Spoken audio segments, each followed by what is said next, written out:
When I visited Ram Das, the spiritual teacher who is now passed away, he lived on Maui. On his car I saw a bumper sticker which said, "I'd rather be here now."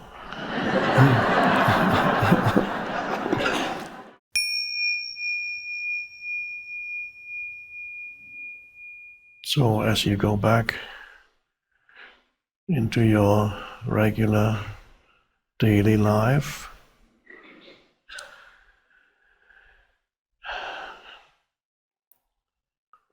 hopefully the retreat does not come to an end, but remains with you and within you. The essence of the retreat is not the physical location, but a state of consciousness. Transcendent state of consciousness. Your task is to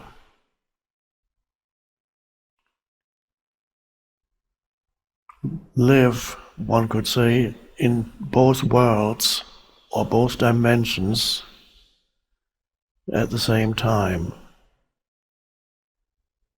Occasionally you may lose yourself in the worldly, horizontal dimension, the doing realm, the thinking realm.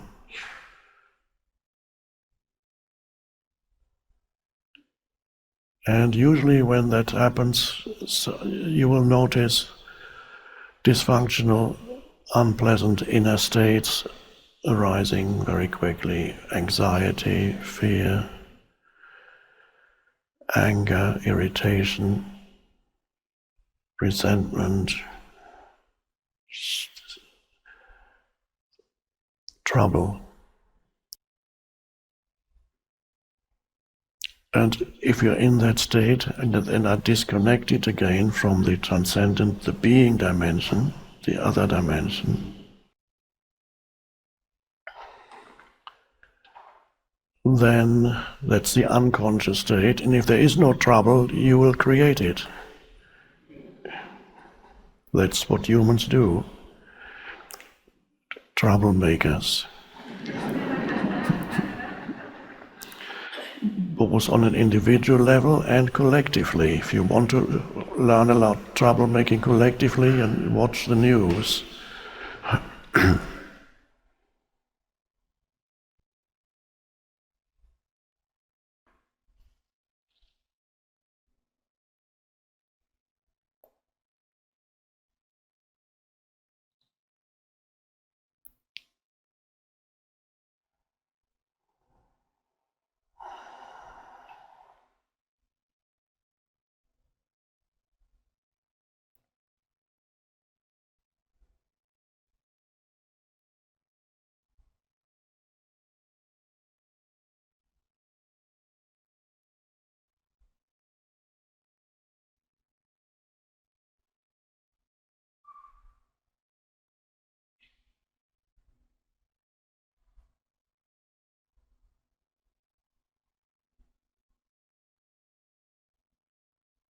As much as possible,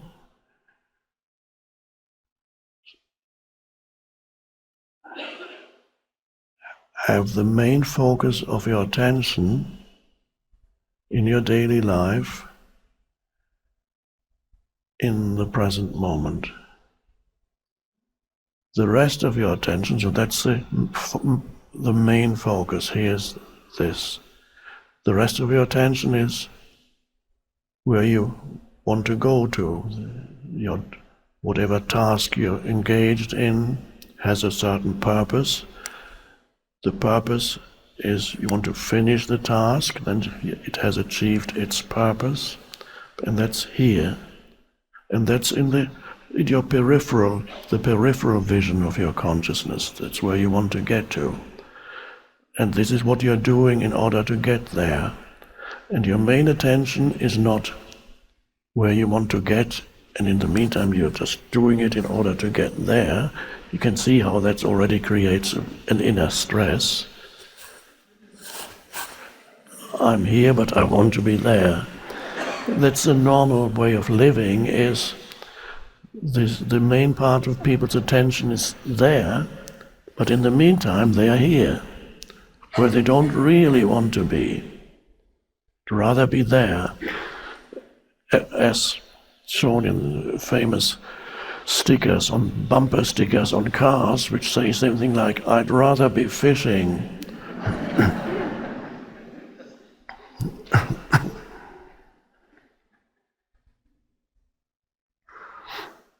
When I visited Ram Dass, the spiritual teacher who has now passed away, he lived on Maui. On his car I saw a bumper sticker which said, "I'd rather be here now."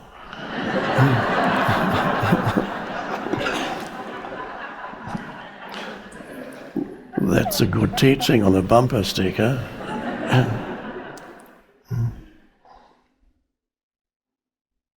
So your attention is, and this is a reversal almost of how humans usually live. It's the opposite. And so that is in itself already a shift in consciousness. And then, of course, you're also aware of the past. There's certain things that may have relevance in the present. That's fine. So peripherally, past and future. Usually future is the more important because you're moving towards that. And here's the central vision of present moment. In the present moment, you're either actively doing something, or you are more passively perceiving something. You're there as an observer, or you're just there, not actively doing, but simply perceiving. That could be when you travel back from here already. You might be sitting in a car. If you're driving, you're doing something. There it's particularly important to be present. Or you might be sitting on a plane, and that's a good opportunity for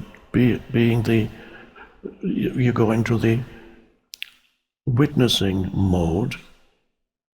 There's nothing particular to do unless you get out your laptop and start doing. That's fine.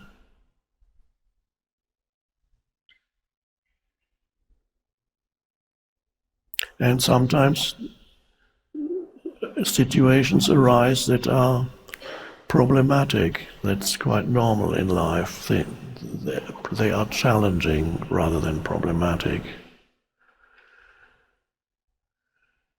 And then you face the challenge. You look at it, so to speak, not necessarily visually, but you give it attention. This is a challenge. Instead of unconscious reactivity, the challenge is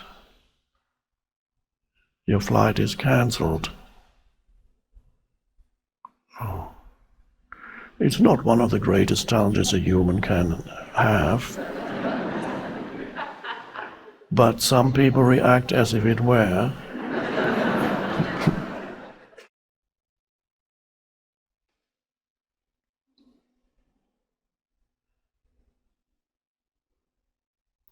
And when any challenge arises, is there anything I can do to respond to this situation? Or is that something where I simply have to say, well, for the time being, I accept the way it is, because right now there's nothing I can do. I heard, for example, at some airports they're so busy, not sufficiently staffed people, when the plane lands, they're still trapped on the plane for 2 or 3 hours. It has happened in Toronto and other places. That's a good opportunity for surrender. Some people can't do that. They start screaming and shouting. That does no particular purpose, but they can't help it. It happens to them.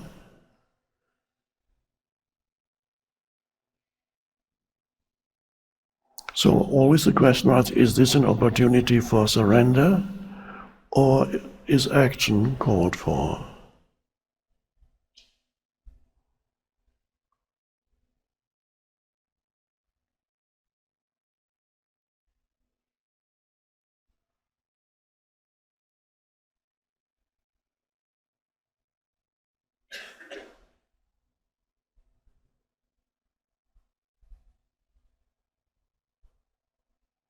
That is a practice to get used to until it becomes second nature, to have your attention in the present moment rather than elsewhere. And it usually implies you are aware of your surroundings. That's inseparable from being in the present through your senses. A more alert human being than a normal human being, but an alertness in which there is no tension. Often alertness in a human is associated with being tense.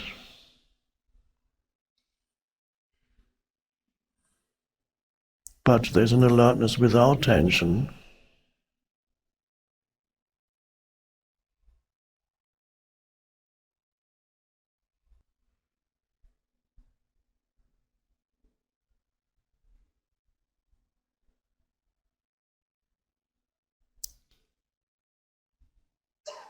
But it's not enough to be just aware of your sense perceptions. That's a good thing. It also can help you to avoid dangerous situations that otherwise you just stumble into and you don't know how you got there. You're more alert of your surroundings. You see how animals in that sense are very alert, because if they are not, they get eaten by other animals.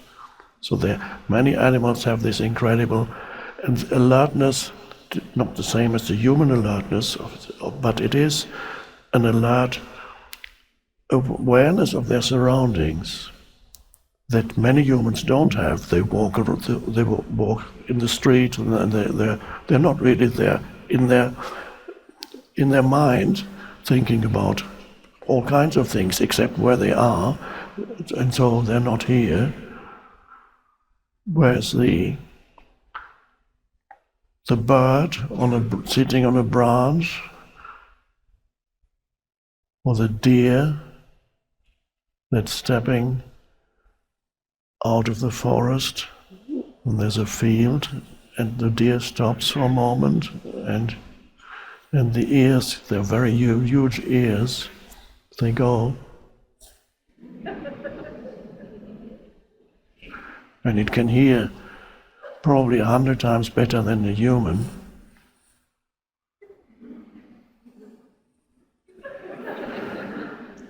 Or a bird on a branch sitting, it goes like this.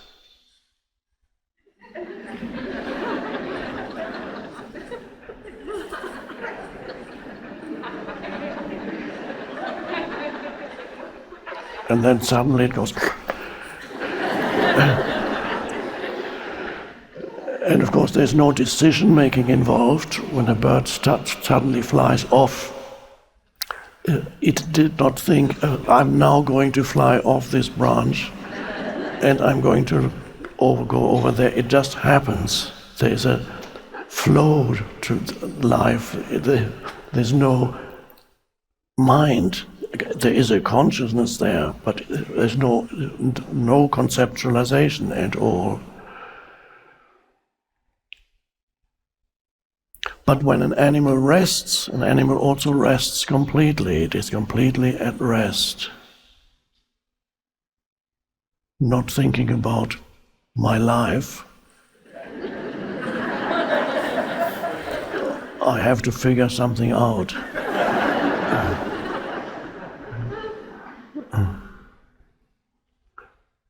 What's the purpose of it all?